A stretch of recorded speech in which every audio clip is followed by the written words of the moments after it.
माताश्री का आगमन हुआ है और दो शब्द एक अमृतवाणी के रूप में हमें इनसे सुनने को मिलेंगे। कहते शशांक, बोले शशांक, शशांक सागर। कौन से सागर? शशांक। लिखते हैं शशांक। शक्कर ले आओ, शक्कर। अब बोलो ना, शक्कर। शक्कर है या शक्कर है? शक्कर है। अब बोलते क्या हो? शक्कर है। और है क्या? शक्कर, है ना।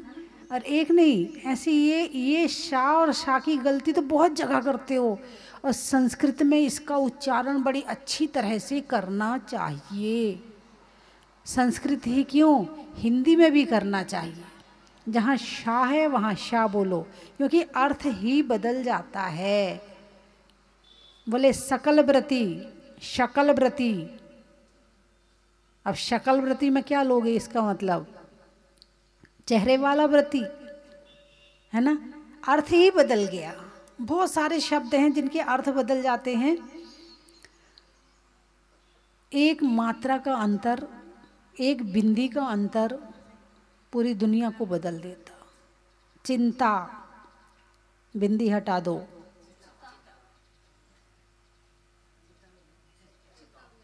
हैं। निंद्रासन, इंद्रासन, अर्थ बदल गया, पूरा अर्थ बदल गया। तो यहाँ कहा सकल व्रती बड़ भागी। बड़ भागी, बड़े भाग वाले हैं। कौन? जिन्होंने सकल व्रतों को धारण कर लिया। सकल यानी संपूर्ण। व्रत कितने होते हैं? मैंने एक बार पहले बताया तो था, आप लोग तो भूल जाते हो। व्रत शब्द कैसे बना? विरत। विरत, विरत हो गया, विरक्त हो गया, वैरागी हो गया, विरक्त हो गया, है ना। तो विरक्त हो गया क्या मतलब? अब उस चीज से उसका मन हट गया, अब वो उस चीज को ग्रहण नहीं करता है, उसका उससे मन हट गया है। मन हट गया है इसलिए संकल्प ले लिया है। मन से विरक्त होने के बाद संकल्प ले लिया है, उसका नाम है व्रत। क्या नाम है? व्रत। और तत्वार्थ सूत्र के 7वें अध्याय में व्रत की परिभाषा भी दी है ना। हिंसा, हिंसा नृत चौरभ्यो ब्रह्म परिग्रहो विरति व्रतम। जो पापों से विरक्त हो गया है उसको व्रत कहते हैं, विरति व्रतम। सर्वतोणु महती, सर्वतो अणु, सर्वतो यानी पूरा और अणु यानी छोटा, महती तो जो महती यानी महान, सर्वतो यानी जो महान होते हैं उन्होंने पूरे व्रत ग्रहण किए हैं, और जो छोटे होते हैं उन्होंने अणुव्रत ग्रहण किए। तो श्रावक कौन से व्रत ग्रहण करता है? अणुव्रत। त्रियंच कौन से व्रत ग्रहण करता है? क्या पशु पक्षी अणुव्रतों का पालन कर सकते? क्या नहीं कर सकते। कैसे करेंगे बेचारे? त्रियंच हैं, लेकिन नहीं, पंचेंद्री त्रियंच, मन सहित त्रियंच, संगी त्रियंच। यदि उसके पुण्य का उदय आ जाए और अच्छा निमित्त मिल जाए तो वह अणुव्रतों को ग्रहण कर लेता है। जटायु पक्षी ने अणुव्रत ग्रहण किए थे। राम सीता के सामने, मुनिराज के सामने संकल्प लिया था, और राम सीता लक्ष्मण ने उस जटायु पक्षी के अणुव्रतों का पालन करवाया था। जैसे राम सीता शाकाहारी थे, हैं, व्यसनों का त्याग था, तो वो सारी चीजें वो गिद्ध पक्षी था। और गिद्ध पक्षी का भोजन क्या होता है? मांस। लेकिन जब मुनिराज के सामने उसने नियम लिया तो पालन किसने करवाया था? जो राम सीता खाते थे वो जटायु पक्षी खाता था। तो उसने सब छोड़ दिया था। सिंह की पर्याय में भगवान महावीर ने अणुव्रतों को ग्रहण किया था। हाथी की पर्याय में भगवान पार्श्वनाथ ने ग्रहण किया था, है ना। तो अणुव्रतों को, और महान जन महाव्रत को धारण करते हैं। जब अहिंसा का पालन थोड़े रूप में किया जाए तो अणुव्रत बन जाता है। जब संपूर्ण रूप से हिंसा को त्याग कर दिया जाए मन वचन काय से, तो फिर क्या होता है, महाव्रत बन जाता है। ऐसे ही सत्य महाव्रत, आचौर्य महाव्रत, सत्य महाव्रत में फिर वो मन वचन काय तीनों से भी झूठ नहीं बोल सकते हैं। चोरी, मन वचन काय से चोरी का त्याग, मन वचन काय से अब्रह्म का त्याग, मन वचन काय से परिग्रह का त्याग। जब पूरे रूप से परिग्रह का त्याग हो जाता है तो उसे महाव्रत कहते हैं, है ना। आप परिग्रह महाव्रत कहते हैं। तो मुनि सकल व्रति बड़ भागी, मुनिराज कैसे होते हैं, सकल व्रति होते हैं और वे ही बड़े भाग वाले हैं। अरे उसकी बेटी तो बड़ी भाग्यशाली, उसको बहुत अच्छा ससुराल मिला है, उसकी सास तो बहुत अच्छी, बहुत प्यार से रखती है, उसका पति भी बिल्कुल परेशान नहीं करता, बहुत अच्छा, बड़ी भाग्यशाली है मेरी बेटी तो। अरे बोलिए ना। हाँ, आपकी दृष्टि में सांसारिक सुखों का प्राप्त होना भाग्यशाली है, लेकिन वास्तव में, यथार्थ में, सत्यता में यदि देखा जाए तो त्याग करने वाला ही भाग्यशाली है। यदि सिर पर पोटली रखी हो, है ना, उसमें कपड़े हों, बर्तन हो, सोना हो, चांदी हो, मकान हो, दुकान हो, उन सब की एक पोटली बनाओ, ठीक है, और पोटली बना के आपके सिर पर रख दो। बोलिए कैसा लगेगा? वजन लगेगा ना? भार लगेगा कि नहीं लगेगा? लगेगा। यहाँ कहाँ भार लगेगा? सिर पे लगेगा भार। चलो अब आप उस पोटली को मत रखो, उसके जितने चित्र हैं वो अपने दिमाग के अंदर रख लो, तो वो भार माना जाएगा कि नहीं माना जाएगा? वो भार सिर में तो नहीं है। अरे बोलिए ना, वो भार कहाँ है? दिमाग में है कि नहीं है? तो जो इतने वजन को लेके चल रहा है वो भाग्यशाली कैसे? और जिसने इस वजन को हल्का कर दिया है वो भाग्यशाली है। आप फिजिकल रूप से सिर पर सामान नहीं रखे हो, लेकिन सॉफ्ट रूप में तो सारा दिमाग में भरा ही पड़ा है। अब आप जहाँ जहाँ आपका मोह है, जिस जिस फिजिकल से आपका अटैचमेंट है, वो सारा दिमाग में वजन के रूप में रहता है 24 घंटे, और ज़्यादा हो जाता है तो वो तनाव बन जाता है। जब तक आपका मन उसको सहन करता है दिमाग, तब तक वो तनाव नहीं बनता है। लेकिन जब उसमें जरा सी बाधा आ जाती है, मकान में बाधा आ जाए तो वो टेंशन बन जाती है, घर में बाधा आ जाए तो उसमें टेंशन बन जाती है, बच्चों की आ जाए तो उसमें टेंशन बन जाती, फिर वो तनाव के रूप में हो जाती है। यदि मान लो दिमाग में है तभी तो तनाव आया, और जब दिमाग में रहेगा ही नहीं तो तनाव किस बात का आएगा? तो व्रत क्या है?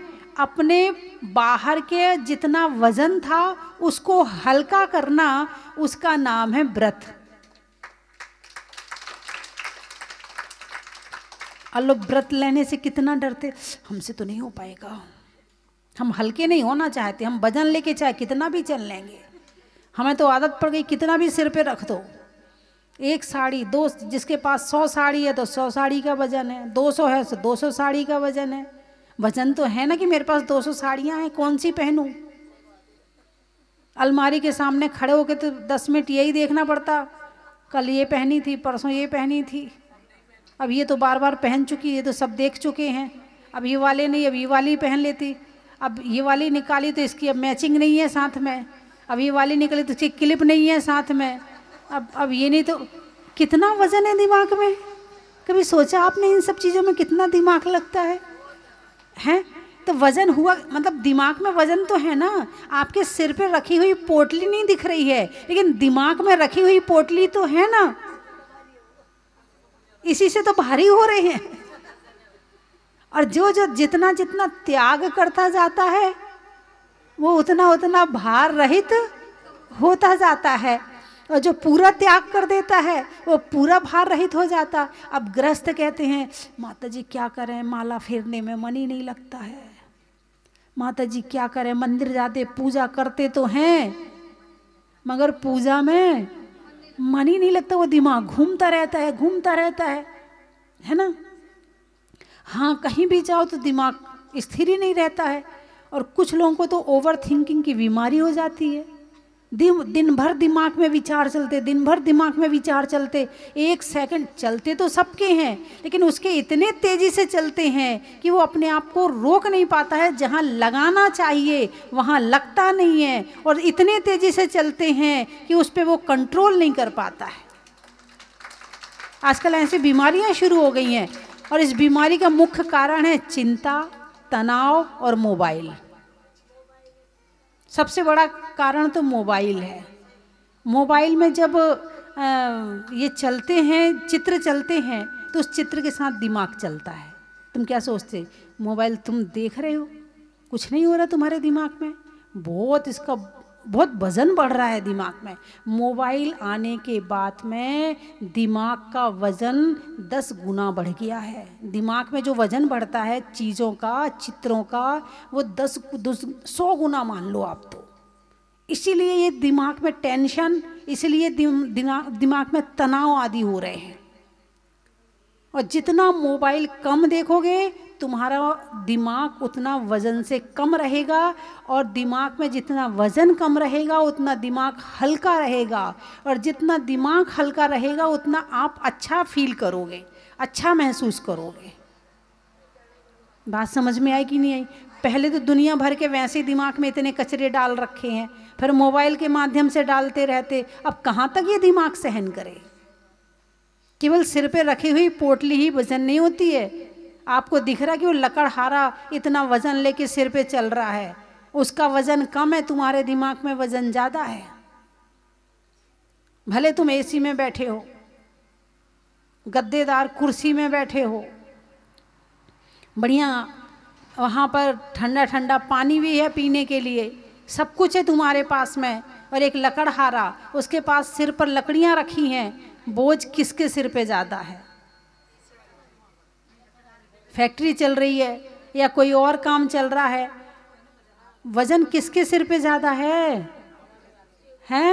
एसी कूलर के बाद भी वजन तुम्हारे सिर पे ज़्यादा है, वो तो बहुत हल्का है, उसको तो गर्मी भी बर्दाश्त हो रही है, तुमसे तो गर्मी भी बर्दाश्त नहीं होती है। वो तो पसीना बहा के भी स्वस्थ है, और तुम एसी में बैठ के भी बीमार हो। अरे बोलिए ना। तो ये सारी चीज़ें यहाँ बता रहे, इसीलिए कहा है मुनि सकल व्रती बड़ भागी। तुम बड़ भागी उस दिन होगे जिस दिन इतने वजन से हल्के हो जाओगे। मैं त्याग करने की बात नहीं कह रही हूँ, मैं हल्के होने की बात कह रही हूँ। त्याग करने की बात में तो आप डर जाते, छोड़ना पड़ेगा, नहीं हमसे तो नहीं छूटने वाला, हम तो नहीं छोड़ सकते हैं। हम छोड़ने की तो बात करेंगे नहीं, हम तो कहेंगे हल्के हो जाओ, और जितने हल्के रहोगे उतना मन प्रसन्न रहेगा, उतना जीवन सुखी रहेगा, और उतनी यात्रा कर पाओगे। हल्के मतलब कोई पहाड़ चढ़ना है किसी को, और उसके पीठ पर 100 किलो का वजन लाद दो, क्या होगा? चढ़ पाएगा? नहीं।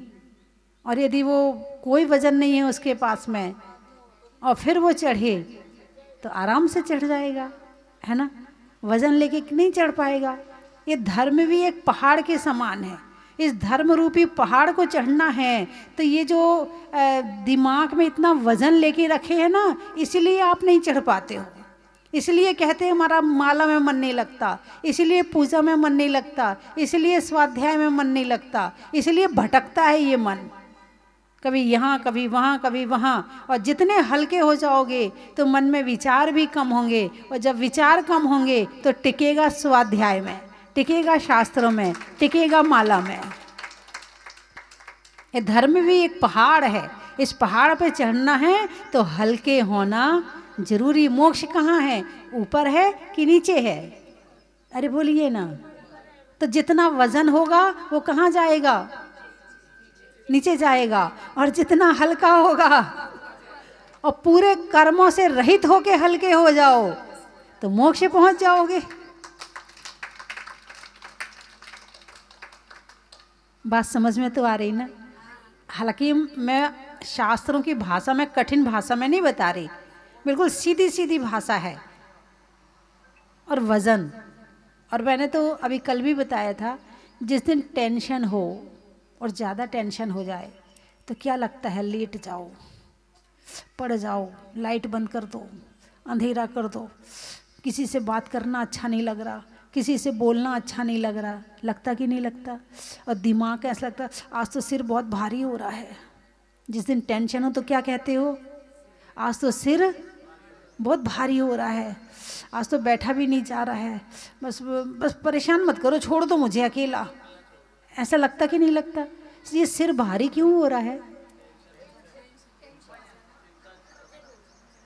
चिंता में, विचारों में वजन आ गया है, विचारों में घनत्व आ गया है, विचारों की डेंसिटी अधिक हो गई है, इसलिए वो पूरे शरीर पर दबाव डाल रही है और पूरे दिमाग से पूरे शरीर का संचालन होता है।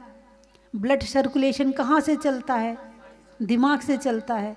यदि दिमाग में विचार तेजी से चलेंगे तो ब्लड सर्कुलेशन भी तेजी से चलेगा। दिमाग में यदि टेंशन आएगी, दबाव ज़्यादा हो जाएगा तो ब्लड सर्कुलेशन भी कम हो जाएगा, फिर बीपी हाई और बीपी लो की शिकायत हो जाएगी। फिर जब एक बार ब्लड की में दिक्कत आ जाए तो फिर नसों में भी दिक्कत आनी शुरू हो जाती है, क्योंकि ब्लड सही जगह सही समय पे पहुंच नहीं रहा है, पहुंच रहा है तो धक्का मार रहा है, तो फिर वो क्या, कहीं ब्लड जमने लगता है, कहीं क्लॉटिंग होने लगती है। जो ज़्यादा टेंशन करता ना उसके दिमाग में थक्के जमने लगते हैं। ध्यान रखना, ज़्यादा टेंशन करने वालों के दिमाग में वो बोलते ना, इनके दिमाग में कि वो क्या, कौन सी बीमारी, वो बेहोश हो जाते, फिर क्या होता है, कौन सी बीमारी होती है, लकवा भी आ जाता है और पैरालिसिस भी हो जाता है, और एक और कुछ होता दिमाग में, नहीं, अरे वो कोमा में भी आ जाते हैं, अरे वो नाम भूल गई मैं, हैं, नहीं, ब्रेन हेमरेज, हाँ ब्रेन हेमरेज हो जाता है। ये क्यों हुआ? वो ये ज़्यादा टेंशन से हुआ है। यदि टेंशन नहीं होती तो ये ब्रेन हेमरेज भी नहीं होता। ये दिमाग की ज़्यादा से ज़्यादा बीमारियाँ, दिमाग में तनाव, दिमाग में वज़न, दिमाग में टेंशन के कारण से होती हैं। और टेंशन कब होती है? जब जितनी चीज़ों से अटैचमेंट होता है, जितनी चीज़ों के प्रति हम आसक्त होते हैं और उनमें यदि कहीं बाधा आती है तो हमें टेंशन होती है। अरे बोलिए ना, है ना? तो इसीलिए तो दिमाग को जितना हल्का रखोगे, जितना खाली रखोगे, उतना धर्म में मन लगेगा। और दिमाग में दुनिया भर के विचार, इसकी बुराई, उसकी भी सुन ली, उसकी भी सुन ली, उसकी भी सुन ली, उसको भी सुना दी, फिर लड़ाई हो गई, फिर झगड़े हो गए, फिर वो भी रख लिया, फिर उससे बोलचाल बंद है, फिर उसकी टेंशन, उससे बोलना नहीं है, उसको ये करना है, उसके लिए तुम जितनों के लिए जितना सोचोगे उतना दिमाग में वजन बढ़ेगा, और जितनों के लिए तुम कम सोचोगे उतना दिमाग हल्का रहेगा। अखबार क्या करता है? तुम्हारे दिमाग के वजन को बढ़ाता है या हल्का करता है? बढ़ाता है। ये तुम्हारे जो न्यूज़ आती है वो तुम्हारे दिमाग को हल्का करती है, वजन को बढ़ाते हैं? वजन को बढ़ाते हैं। अच्छा, और जो तुम्हारा मोबाइल क्या करता है? ये भी वजन को बढ़ाता है। अच्छा। तो पहले के समय में ना तो बीपी हाई की बीमारियां होती थी, ना लो की बीमारियां होती थी, ना ब्रेन हेमरेज होता था, ना ये क्लॉटिंग की समस्या होती थी। क्यों नहीं होती थी? क्योंकि ये सब चीज़ें थी नहीं। मैं तो अखबार ही नहीं पढ़ती। भाई अखबार पढ़ो तो जितना उसमें कचरा है वो हमारे दिमाग में आएगा, और जितना दिमाग में आएगा उतना वजन बढ़ेगा। तो काहे को अपना दिमाग को भारी करो। जितना दिमाग हल्का उतना शरीर हल्का, उतना मन हल्का, और जितना हल्का रहेगा उतना तुम अपने लिए कुछ कर पाओगे। दूसरों के लिए कर करके तो दिमाग भारी कर लिया, क्या दूसरों के लिए कर करके तो दिमाग भारी कर लिया। अब हल्का करना है तो अपने लिए सोचो, और जितना अपने लिए सोचेंगे उतने हल्के हो जाएंगे।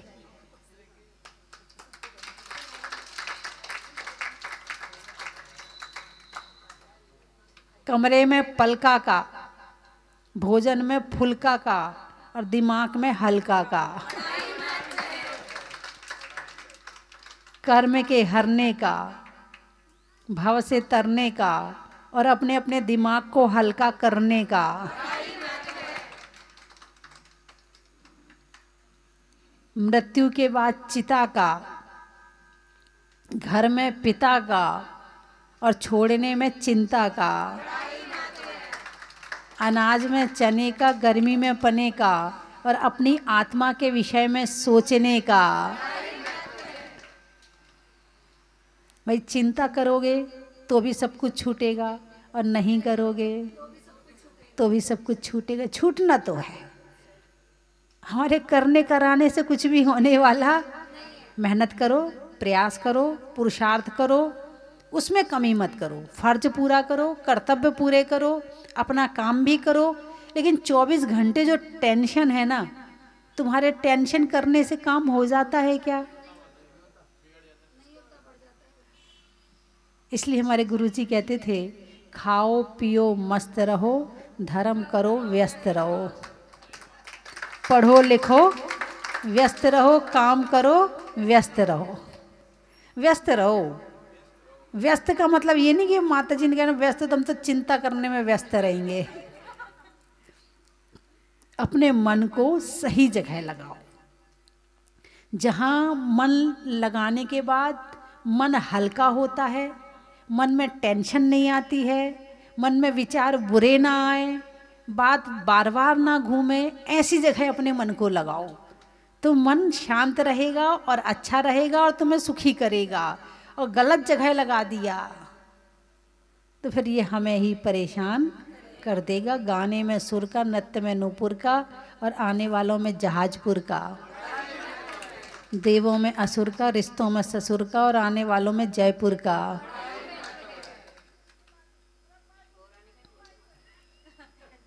महिलाओं में कड़ा का, गर्मी में घड़ा का, और आने वालों में भीलवाड़ा का। रात्रि में शशि का, कप में वसी का, और आने वालों में अमरवासी का। नहीं होने में देर का, जंगल में शेर का, और आने वालों में पंडेर का। सावन की घटा का, रसोई में पटाका, और आने वालों में कोटा का। चावल में चुनने का, बुनाई में बुनने का, और टीवी में प्रवचन सुनने का। बोलिए 24 भगवान की। होने में कूल का, और बच्चों के लिए स्कूल का। रसोई में कढ़ाई का, करने में बड़ाई का, और बच्चों के द्वारा अच्छे से करने में पढ़ाई का। कल सोनागिर 1 जनवरी 2024 को सिद्ध क्षेत्र सोनागिर से जहाजपुर के लिए बिहार किया था। रास्ते में अनेक स्थानों पर प्रवास करते हुए अब मंजिल पास में आ गई है।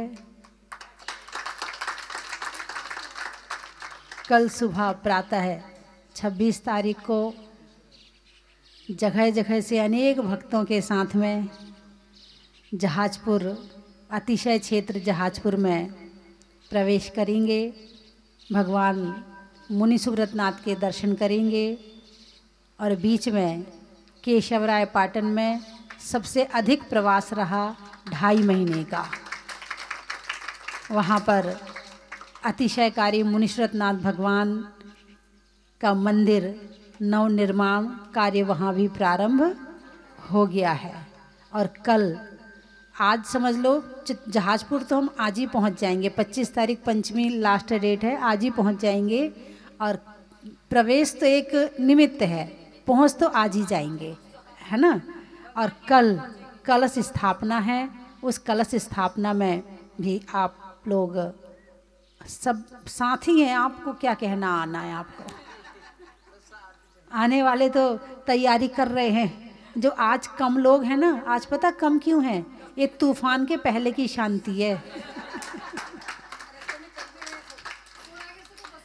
हाँ, जगह जगह से बसें रवाना हो गई हैं। ये तूफान के पहले की शांति है ये आज की।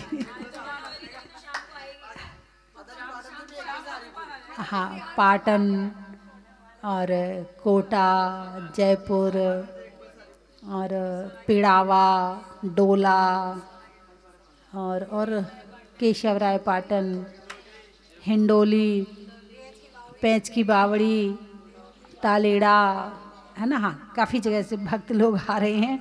तो कल अपन इस तरह से आगे चलेंगे और भगवान के दर्शन करेंगे। बोलिए 2400 भगवान की। माता जी का पूरा परिवार, भाई बहन, पिता माँ सब है। भाई प्रिंसिपल,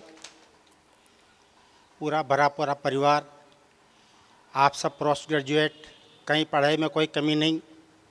लेकिन जिस दिन से दीक्षा ली, दीक्षा का मतलब साधु जीवन में आए, उस दिन से आप पैदल चल रहे हैं। और जब तक ये जीवन है तब तक बच्चों आप समझो आप पैदल चलेंगे। जब तक ये जीवन है पैसे के हाथ नहीं लगाएंगे। 24 घंटे में एक बार भोजन लेते हैं, उसी समय पानी, उसी समय जो भी खाना पीना है वो सब 24 घंटे में एक बार, उसके बाद कुछ नहीं। अपन को प्यास लगती है, सर्दी में अपन 3-3, 4-4 बार चाय पी लेते हैं, दूध पी लेते हैं, उकाली पी लेते हैं, सब कुछ कर लेते हैं। लेकिन माता जी 24 घंटे में केवल एक बार, जो भी अभी जो समय आएगा भोजन का, उस समय आहार ले लेंगे। उसके बाद कल फिर इस समय तक 24 घंटे की छुट्टी। ये तो है आपके शरीर को चलाने के लिए आहार लेना। गांव-गांव के अंदर, हर क्षेत्र के अंदर, आप चाहे वसुंधरा जी जयपुर मिली हो, चाहे कोई भी बड़े से बड़े कोई भी व्यक्ति हो, जयपुर जेलों में भी गए, आप सबको प्रवचन दिए। लेकिन आप बच्चों को मैं ये कहना चाहता हूँ कि हर गांव के अंदर अपना जीवन कैसे सुधरे, अपन बुराइयों से कैसे दूर रहें, ये इनके प्रवचन के मुख्य विषय है। और जैन धर्म का मुख्य आधार ही ये है कि हम सत्य बोलें, किसी की हिंसा नहीं करें, ब्रह्मचर्य का पालन करें, चोरी नहीं करें। ये हमारे जैन धर्म के मुख्य सिद्धांत है। और माताजी उन्हीं सिद्धांतों को लेकर के पूरे जीवन भर चल रहे हैं। आने वाले जीवन में माताजी की जो सारी बातें हैं वो ध्यान रखना है। और आपका त्याग, आपकी तपस्या आपकी वाणी के अंदर मुखरित होती है, और उसके अंदर सिर्फ और सिर्फ आपका तप है, आपकी तपस्या है। इसीलिए आपकी वाणी में ओज है। और विश्व के अंदर आपको भारत गौरव की उपाधि भी मिली हुई है। चलो बुलावा आया है, स्वस्ति माता ने बुलाया है। चलो बुलावा आया है, स्वस्ति धाम में बुलाया है। जय जिनेंद्र बंधुओं, इंतजार की घड़ियां खत्म होने जा रही है। लगभग 32 माह के लंबे अंतराल के बाद में परम पूजनीय गुरु माँ गणनियारे का स्वस्ति भूषण माता जी, जिन्होंने जहाजपुर को पूरे विश्व में प्रसिद्ध कर दिया, ऐसी पूज्य गुरु माँ के चरण पुनः स्वस्ति धाम जहाजपुर की पावन धरा पर पड़ने जा रहे हैं आने वाली 26 जुलाई को। मैं आपको सादर आमंत्रित करता हूँ बंधुओं। 32 माह के अंतराल के बाद में पदमपुरा में चातुर्मास हुआ, सोनागिर सिद्ध क्षेत्र में चातुर्मास हुआ और पुनः वर्ष 2024 का मंगलमय चातुर्मास पूज्य गुरु माँ का 29वां मंगलमय चातुर्मास इस स्वस्ति धाम जहाजपुर की पावन धरा पर भूगर्भ से प्रकटित अतिशयकारी बड़े बाबा मुनीश्वरनाथ भगवान की पावन छत्र छाया में होने जा रहा है। बंधुओं, 26 जुलाई को प्रातःकाल 7 बजे जहाजपुर नगर से भव्य शोभा यात्रा के साथ में गाजे वाजे के साथ में रथ यात्रा के साथ में पूज्य गुरु माँ का भव्य मंगल प्रवेश मुनीश्वरनाथ भगवान के पावन चरणों में होगा। दोपहर में 1 बजे से चातुर्मास कलश स्थापना का कार्यक्रम होगा, 29वां चातुर्मास कलश स्थापना का। आप इसमें पधारें, अपने जीवन को धन्य बनाएं। बंधुओं, उस दिन आप आएंगे, बड़े बाबा का अभिषेक करें, शांति धारा करें और पूज्य माता जी के भव्य मंगल प्रवेश के साक्षी बने और दोपहर में चातुर्मास कलश स्थापना के कार्यक्रम में अपनी भागीदारी सुनिश्चित करें। बंधुओं, एक महासौभाग्य आपको मिलने जा रहा है। सभी पधारे हुए अतिथियों की वात्सल्य भोज की व्यवस्था क्षेत्र कमेटी के द्वारा की गई है। धन्यवाद। माता जी के दर्शन कोई कर ले तो उनको कभी कोई छोड़ नहीं सकता, सदा उनके चरणों में रहने की इच्छा होती है। और अभी तो हमारी एक इच्छा है कि हमारे शादी के 50 साल पूरे हो चुके हैं और माता जी के सानिध्य में एक विधान करना है और 2-3 बस भर के हम बांसवाड़ा से, हमारे भाई बहन बॉम्बे से सभी आने का विचार है और ये माता जी का आशीर्वाद लेना है, इसीलिए आए हैं। और मुझे प्रतिदिन माता जी सिर्फ आशीर्वाद दिया, इससे 9 साल से प्रतिदिन शांति धारा हमारे परिवार के नाम से होती है। ये सब माता जी का ही पुण्य है और इस क्षेत्र से मेरी आत्मीयता जुड़ी हुई है। वैसे क्षेत्र बहुत हैं, लेकिन एक क्षेत्र सम्य शिखर के बाद अगर मेरी कभी आत्मीयता जुड़ी है तो इस मुनीश्वरनाथ भगवान के से जुड़ी है। दूसरी, मेरे घर पे एक सुंदर चैतालय है, वो माता जी के आशीर्वाद से आज करीब 30 साल हो गए हैं। आचार्य सन्मति सागर जी महाराज ने प्रेरणा दी थी और उससे आज हमारे घर पे प्रभु की कृपा है। बोलिए आगे 1008 मुनीश्वरनाथ भगवान की जय।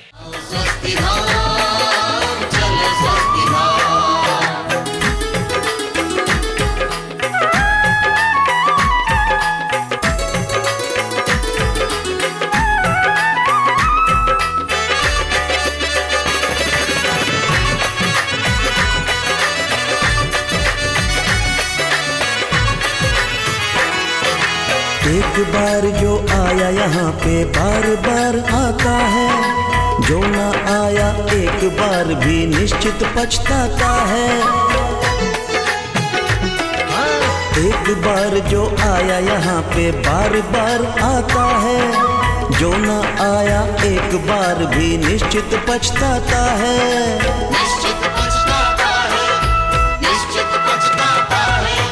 साधु संतों का भी रोज ही हो, साधु संतों का भी रोज ही होता यहाँ पधारना। स्वस्ति धाम मुझे जाना है, मन में है ये धारणा। स्वस्ति धाम मुझे जाना है, मन में है ये धारणा। 20वें तीर्थंकर की मूरत हो, 20वें तीर्थंकर की मूरत को मन भर के निहारना। चलो स्वस्ति धाम, चलो स्वस्ति धाम, आओ स्वस्ति धाम, चलो स्वस्ति धाम। चलो स्वस्ति धाम, चलो स्वस्ति धाम, आओ स्वस्ति धाम, चलो स्वस्ति धाम। चलो स्वस्ति धाम, चलो स्वस्ति धाम, आओ स्वस्ति धाम, चलो स्वस्ति धाम।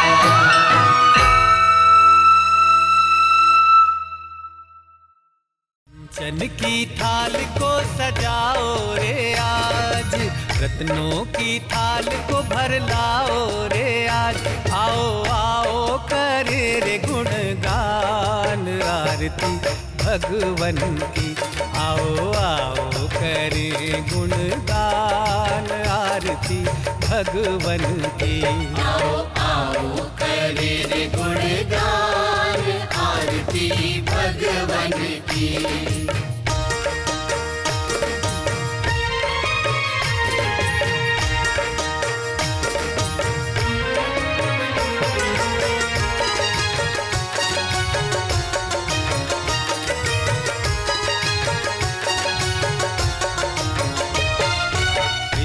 सुमित्र के राज दुलारे, माँ पद्मा जी के नैनों के तारे।